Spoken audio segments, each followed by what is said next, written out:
धमाकेदार मोड़। प्रेम करवाएगा अनुपमा का इलाज, श्रुति को लगा जोर का झटका। टेलीविजन के सबसे लोकप्रिय शो अनुपमा की कहानी इस समय एक बेहद भावुक और रोमांचक मोड़ पर खड़ी है। जहां एक ओर अनुपमा अपनी जिंदगी की सबसे बड़ी लड़ाई लड़ रही है, वहीं दूसरी ओर बाबूजी की गिरती सेहत ने पूरे घर में तनाव का माहौल पैदा कर दिया है। अनुपमा, जिसने हमेशा दूसरों के आंसू पोंछे और सबको सहारा दिया, आज खुद बेबसी के उस मुकाम पर है जहां उसे अपनों के साथ की सबसे ज्यादा जरूरत है।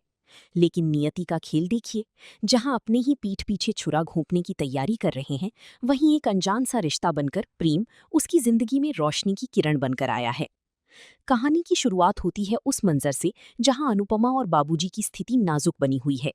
श्रुति और राही, जो मन ही मन अनुपमा को रास्ते से हटाने की साजिशें रच रही थी, इस बात से बेखबर थी कि प्रेम की एंट्री उनकी सारी किए धरी पर पानी फेरने वाली है। श्रुति को लगता था कि अनुपमा की बीमारी और आर्थिक तंगी उसे पूरी तरह तोड़ देगी, और राही को ये गुमान था कि वो अनुपमा को नीचा दिखाने में सफल हो जाएगी।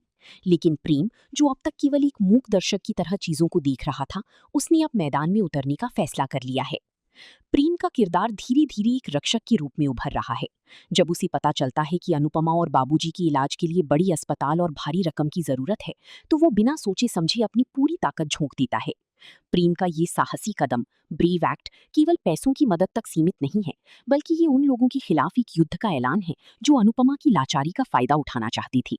प्रेम जानता है कि अनुपमा केवल एक महिला नहीं, बल्कि इस घर की नींव है, और अगर नींव हिल गई तो पूरा महल ढह जाएगा। इधर श्रुति और राही के बीच एक गुप्त बातचीत चल रही है। श्रुति की आंखों में जीत की चमक है। वो राही से कहती है, अब अनुपमा का चैप्टर हमेशा के लिए बंद होने वाला है। बिना इलाज के वो ज्यादा दिन टिक नहीं पाएगी। राही भी उसकी बातों में हाँ मिलाती है, क्योंकि उसका गुस्सा अनुपमा के प्रति अंधा हो चुका है। लेकिन तभी वहां प्रेम की दस्तक होती है। प्रेम के चेहरे पर एक अजीब सा आत्मविश्वास और दृढ़ता है। वो बिना किसी भूमिका की घोषणा करता है कि अनुपमा और बाबूजी का इलाज शहर की सबसे बड़ी अस्पताल में होगा, और इसकी सारी व्यवस्था उसने कर दी है। ये सुनकर श्रुति की पैरों तली जमीन खिसक जाती है। उसे लगा था कि प्रेम केवल एक मामूली सा लड़का है जो अनुपमा की सहानुभूति पाने की कोशिश कर रहा है। लेकिन प्रेम ने जिस तरह से संसाधनों को जुटाया और बहादुरी दिखाई, उसने श्रुति के अहंकार को चोट पहुंचाई है। राही की चेहरे पर भी हवाइयां उड़ने लगती हैं। उसे समझ नहीं आता कि आखिर प्रेम की अनुपमा के प्रति इतनी वफादारी क्यों है। क्या ये सिर्फ मानवता है या इसके पीछे कोई गहरा राज छिपा है। प्रेम ने न केवल पैसे जमा किए,